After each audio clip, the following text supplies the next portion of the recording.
think that for us it's a sign of solidarity as well as sign of sanity, which comes from all over the world. And you know, there are so many moments and hours which we might be mistaken to believe that we were left alone to face the storm of barbarism. But when we see you and more groups like you are coming, we know that there is a breach of courage and commitment which cannot be defeated because it's not made out of steel, even not from concrete, but from an uncompromised and undefeated spirit of those who believe that this world was created by God and was given the moral rules which are about to make it a wonderful place to live. And those people who understand how valuable these values, these laws are, and how important they are in order to make the difference between a chaotic world and a world of dignity and real peace, we are ready to defend these values. We are ready to defend this alliance, this friendship, Jews as well as evangelical Christians. And brothers and sisters, I must tell you that we are back into a real challenge, because barbarism now, barbarism which we thought have been defeated forever by defeating the Nazis in Germany and by defeating the Soviet Union and the other tyrannies around the world. We saw that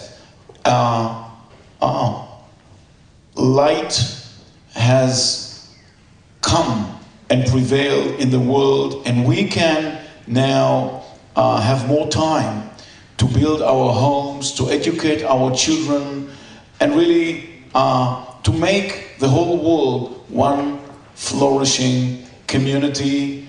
But unfortunately, we here in Israel and many other people in the world who thought that maybe at the time to raise olives and vineyards and, you know, to build your own home, we are calling back now to defend all these core of common values we share in the Judeo-Christian alliance, in the Judeo-Christian culture, because this culture now is directly threatened to its very existence, and we must tell the truth.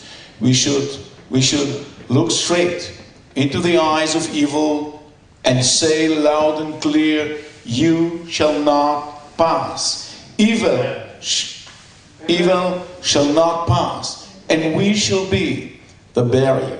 We shall be the wall to stop it, and by stopping it, to defend our children, our homes, our states, our freedom, and far beyond everything, our love and truth as far as discourse between us and God. I say it because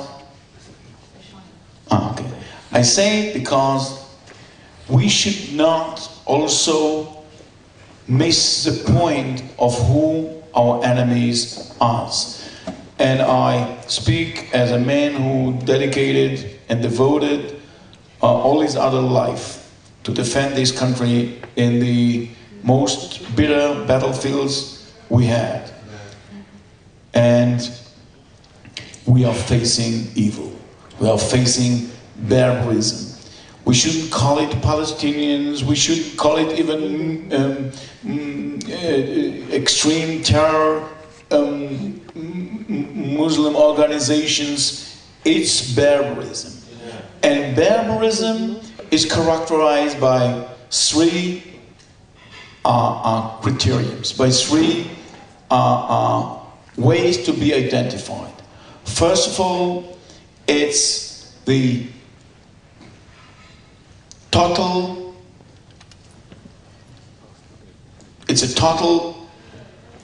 denial of the value of life. Killing is the fingerprint, it's the motto, it's a backbone of barbarism ideology. Killing people where and as much as you can. And at the first time, when Israel faced and experienced that terror of suicide bombers, we were all astonished. We were all shocked. We didn't believe that a human being who was created in image of God can take a bomb and blow himself in a bus full with women and children who has nothing to do with all kind of conflict, which can be described in all kind of different ways. Never ever in the history so many people were ready to commit suicide and to kill themselves on civilian innocent targets.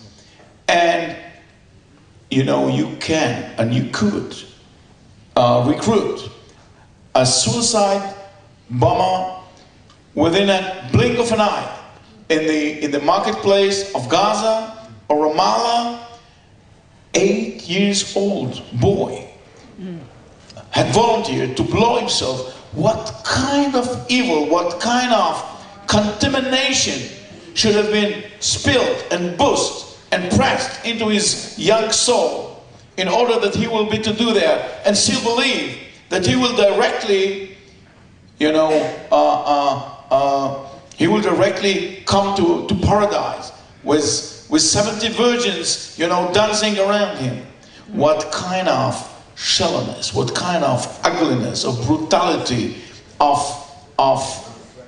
what is opposite to all values which God really represents must have been packed together in order to create barbarian ideology which can make 8 years old boy a suicide bomber. So this is one song, and this total denial of the basic value of the holiness of human life. This is the first tool. This is the first phase of barbarism. The other one, which is even much more complicated because it's a very tricky one. It's a one which you need to use all your mind and skills and beliefs and prayer, and you should use all the Bible texts and words and letters in order to realize you are standing in front of a lie, is that the barbarians pretend to be God defenders, God soldiers. They pretend to, you know, when they blow themselves, before they push the button, they call Allahu Akbar. They remind God's name and they said, great God. I mean, to tell the whole world that they are defending and fighting for something which is connected with God. And you can be very confused because you look at that phenomena and you say, come on, people are ready to sacrifice their life. But they are not ready to sacrifice their life for life. They are ready to sacrifice their life in order to make the whole world a place of death and fear. And that people who love God, who believe in God, who pray to God, should take the mask over the face of those who are using the name of God in order to be death's messengers. We are not. We are messengers of life and mercy and purity and holiness. And just in order to defend these values, we are ready to kill. those who pretend to be God believers, and they are messengers of evil and devil. So that should be very clear, moral clarity, as far as those people who are carrying God's name for in vain, must be very, very strong point. And the third point, of course, is to separate and to confront the positive forces one against the other. Because if they are destroying the unity, the love, the commitment which you and us are demonstrating so intensively, and I hope it will become even more strong, then the world is falling into their hands without being able to be defended. More than everything, they are afraid from our yeshivot, from the places we teach our children what God really wants by creating the world. That's why they went to kill 8 innocent people who were studying Torah in Merkaz Arav, and they are fearing you, the evangelical church, the evangelical moral power in America and in Europe, because they know that the only hope for the free world to wake up, to revive, to build his new life on the foundation of the Bible, on the foundation of truth of God, is by the cooperation and by this alliance between you and us. So we as individuals, we as communities, we as states, and far beyond that, we as a culture, we are as people of truth, we are now the first and the top priority as far as their targets are concerned. And as far as nations and states are concerned, it's Israel and America, and I say God bless America, is and are the targets for terror and for nuclear weapons, which are now developed and will be used, if not being stopped, by those barbarians against those two top priority targets, Israel and America. We shouldn't be, and we shouldn't have any illusions as far as what Ahmadinejad really means. Why? Because he saved. And Hitler also said what he think, what he want, and nobody took him seriously. And then millions of people, and almost all the Jewish people, which are the core and the shelter of the values for the rest of the world, will almost disappear. And that was because Hitler was not taken seriously. And if Ahmadinejad will have a nuclear bomb, he practically, operationally, will be able to destroy the state of Israel and to kill the majority of the Jewish people. Think about what a disaster to all what we share, to all what we believe might happen and might occur if this barbarian leader, who already declared what he really means to do, will have the tools, will have the weapons, he will have the will, and he will have the chance in one shot to destroy the state of Israel, to reverse the whole process of redemption, the whole process of making the world the place of God. So, and I'm at the beginning of the end, and I won't make it very long. Sometimes it's very hard to distinguish and to analyze when the moment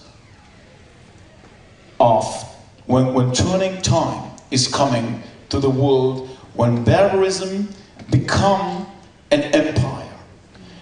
And you know, especially we who are so very busy with positive things, with building, with educating, with trading, with making poor people more happy. So we are not all the time looking what happened with barbarian empire. And when Ronald Reagan called the Soviet Union the kingdom of evil, the evil empire, right, thank you, the evil empire. At the beginning, everybody thought he's crazy. The old man is out of his mind. What kind of diplomacy is that? But you know what happened? When he took the mask off their face and called them in the right name they deserve, they disappeared. They collapsed within less than 5 years. And he became the greatest leader we ever had since the Second World War of the free world, Ronald Reagan, because he was courageous, because he said, you are evil, your values are evil, and we shall stand and stop you, and we shall not let you to dominate the world. While before him, everybody was trying to negotiate, to compromise, to find all kind of tricky formulas, just not to say the truth. Right. Because more than everything, evil fear truth. Darkness fear light. Yes. And devil fear God. Yes. And when we are very clear about that, then the military defeat of those who are at that very precise moment of time of history are representing evil, they are melting. They are kept by fear. But when they see that even in the Jewish country, Jewish state, leaders, prime ministers, ministers of defense are caught with confusion and fear, what is more encouraging and rewarding terror, evil, murder than Jewish state are caught by fear and confusion?